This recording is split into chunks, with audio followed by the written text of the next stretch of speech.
Captive power plant. Captive power plant बघू आपण, हा काय कन्सेप्ट आहे. हां पिकाची captive power plant. Captive power plant बघा, it is a power generation facility that is set up by a industrial और कमर्शियल कंझ्युमर. तर एक कंझ्युमरने एक फॅसिलिटी सेटअप केलेली आहे कोणासाठी, इट्स ओन यूज, स्वतःच्या यूजसाठी, rather than selling electricity to the grid. ग्रीडला इलेक्ट्रिसिटी सेल न करता स्वतःच्याच यूजसाठी पॉवर प्लांट जनरेट करणं किंवा पॉवर प्लांट तयार करणं, को जनरेशन करणं, याला आपण काय म्हणतो, CPP म्हणतो. Okay, captive power plant. Okay बघा, a captive power plant is a power generation facility that is set up and industrial और commercial consumer for its own use rather than for selling electricity to the grid. ग्रीडला sell नाही करायची, स्वतःच्या यूजसाठी electricity तयार करायची. या टाईपच्या को जनरेशनला आपण काय म्हणतो आहे, कॅप्टिव्ह पॉवर प्लांट. ओके, तुम्ही उदाहरण घ्यायचं असेल तर एखाद्या शुगर इंडस्ट्रीचं घेऊ शकता किंवा एखाद्या मॅन्युफॅक्चरिंग इंडस्ट्रीचं घेऊ शकता. ते काय करतात, जो काही बाय प्रोडक्ट आहे त्या बाय प्रोडक्टला वापरून पुन्हा इलेक्ट्रिसिटी तयार करतात. ओके, स्वतःसाठीच करतात, लोकांना विकण्यासाठी किंवा ग्रीडला देण्यासाठी नाही. तर याला आपण कॅप्टिव्ह पॉवर प्लांट म्हणतो. बघा, these plants are typically located near or within the premises of industrial unit. त्याच इंडस्ट्रियल युनिटमध्ये असेल. And are design to provide uninterruptible, reliable and cost effective power. तर पॉवरची जी नीड आहे ती फुलफिल करण्यासाठी या टाईपच्या पॉवर प्लांटचा कुठं वापर केला जातो, त्या जनरेटिंग युनिटलाच. उदाहरणार्थ साखर कारखाना पाहिला असेल बऱ्याच जणांनी. कोणी असं ज्यांनी साखर कारखाना पाहिलाच नाही, पाहिलाच नाही असं कोणी नाही पाहिलं. तर पॉवर कारखान्यामध्ये गेल्याच्या नंतर कारखान्याचा पाचट भुसा जो असतो तो भुसा परत वापरायचा आणि त्यापासून पुन्हा काय करायचं, हीट तयार करून इलेक्ट्रिसिटी तयार करायची. तीच इलेक्ट्रिसिटी परत वापरायची आणि त्यापासून कारखाना चालवायचा. ओके, तिथंच. हां, आता डेफिनेशन काय म्हणते, the capacitive generating plant. The capacitive generating plant is defined as the power plant set up by any person or group of a person for own use within the condition that, okay, within the condition that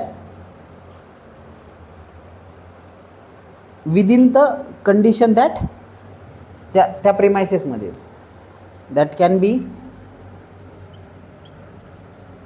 minimize burden of demand.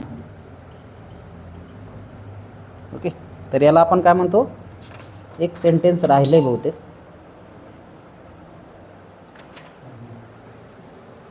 दोन condition आहेत, एक आणि दोन. तर बघा,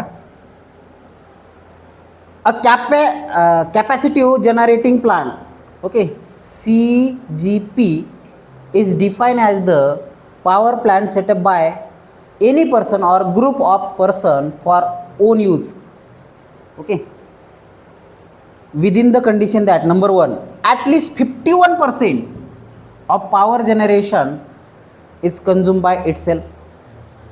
कमीत कमी 51%, more than 50% use जे असेल ते स्वतःच्या इंडस्ट्रीसाठी असावा. And the person must on at least 26% of power equity. त्या पॉवरची इक्विटी जी आहे, खर्च जो आहे त्याचा 26% भाग हा स्वतःकडे असावा त्याच्या. ओके, जनरेशनचा. तर ह्या दोन कंडिशन जर फुलफिल केल्या तर त्याला काय म्हणायचं आहे, कॅपॅसिटिव्ह जनरेटिंग प्लांट म्हणायचं आहे. ओके, कॅप्टिव्ह पॉवर प्लांट आणि कॅपॅसिटिव्ह जनरेटिंग प्लांट ह्या दोन डेफिनेशन समजल्या. बघा, तर हे कॅप्टिव्ह पॉवर प्लांट किंवा कॅपॅसिटिव्ह जनरेटिंग प्लांट हे बनवण्याचा उद्देश काय बरं, का बरं करतो आपण ह्या गोष्टी? तर त्याचं पर्पज काय आहे हे पहा, इथं तर ऑलरेडी मेन्शन केलं आहे, uninterruptible, reliable and cost effective power production. पण अजून काय पर्पज आहेत, तर रिलायबिलिटी प्रोव्हाइड करणं, कॉस्ट इफिशियन्सी वाढवणं, पॉवर क्वालिटी इम्प्रूव्ह करणं, बॅकअप सप्लाय प्रोव्हाइड करणं, एनर्जी सिक्युरिटी देणं, किंवा बाकी ग्रीड वगैरे चट बंद पडलं तरी स्वतःचा अस्तित्व, स्वतःचा पॉवर सप्लाय प्रोव्हाइड करणं. तर हे पर्पज आहेत. ओके. त्याच्यानंतर ॲडव्हान्टेजेस, काय काय ॲडव्हान्टेजेस आहेत? कॉस्ट सेव्हिंग होईल, अनइंटरप्टेबल सप्लाय मिळेल, लोड मॅनेजमेंट होईल, क्वालिटी पॉवर भेटेल, कार्बन इमिशन कमी होईल. ओके. कार्बन क्रेडिट अपॉर्च्युनिटी वाढेल. त्याच्यानंतर फ्यूल फ्लेक्झिबिलिटी वाढेल. तर इन्व्हायरमेंट इफेक्टिव्ह होईल, इको फ्रेंडली होऊन जाईल. डिसॲडव्हान्टेजेस काय रे? हाय इनिशियल कॉस्ट आहे, फ्यूल प्राईस वोलटाईल होते. ओके. त्याच्यानंतर मेंटेनन्स रिक्वायरमेंट वाढते, रेग्युलेटरी कंप्लेन्सेस वाढतात, लिमिटेशन स्केलेबिलिटी, म्हणजे खूप मोठ्या प्रमाणात आपण जनरेट नाही करू शकत. तर हे सगळे लिमिटेशन किंवा चॅलेंजेस आहेत. हे ॲडव्हान्टेजेस आणि हे पर्पज कशाचे? कॅप्टिव्ह पॉवर प्लांटचे. तर परीक्षेला 4 मार्काला हा प्रश्न विचारला जाऊ शकतो. महत्त्वाचा क्वेश्चन. ओके. अतिशय महत्त्वाच्या क्वेश्चनमधला हा एक प्रश्न आहे. समजलं? So write down this.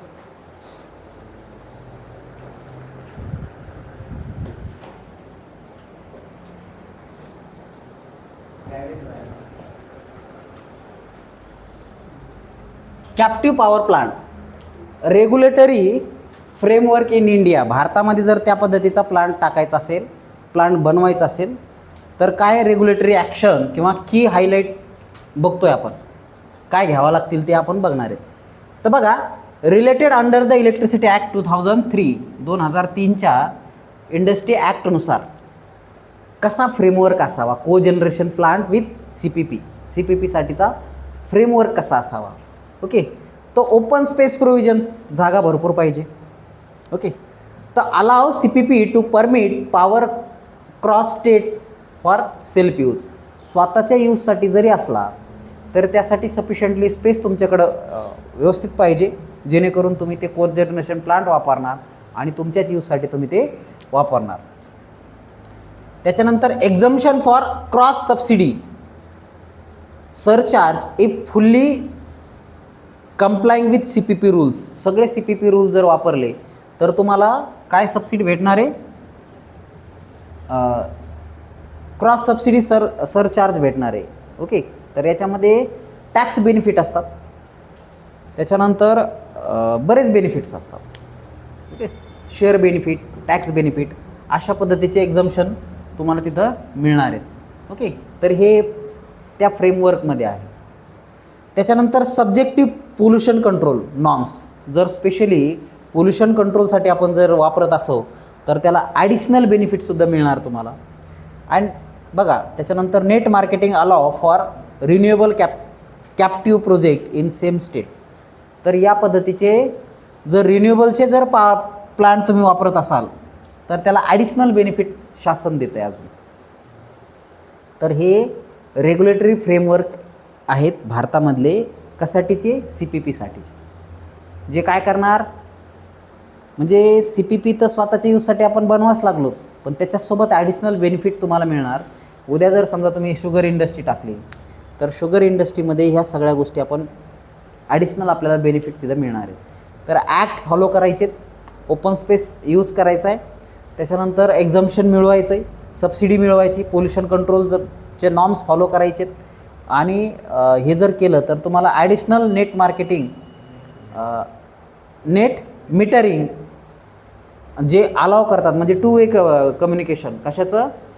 तुमचं जनरेशन युनिटचं आणि MSCBचं, याचं 2 वे कम्युनिकेशन जर रिन्युएबल कॅप्टिव्ह प्रोजेक्टने जर केलं तर त्याचा बेनिफिट तुम्हाला अजून ॲडिशनल होईल. ओके. तर हे आहे तुमचं रेग्युलेटरी ॲक्शन, किंवा रेग्युलेटरीमध्ये ह्या सगळ्या गोष्टीचा विचार करावा लागेल तुम्हाला. ओके. हे कुठं कुठं वापरतात रे हे ॲप्लिकेशन एरियाज? सिमेंट इंडस्ट्रीमध्ये, सिमेंट प्रोडक्शनमध्ये, आयर्न आणि स्टीलच्या मॅन्युफॅक्चरिंगमध्ये, त्याच्यानंतर केमिकल अँड फर्टिलायझर प्लांटमध्ये, शुगर अँड पेपर मिलमध्ये, त्याच्यानंतर टेक्स्टाईल इंडस्ट्रीजमध्ये, IT कमर्शियल कॉम्प्लेक्सेसमध्ये सोलार कॅप्टिव्ह वापरतो. पण काही ठिकाणी बायोगॅससारखे सुद्धा वापरतो.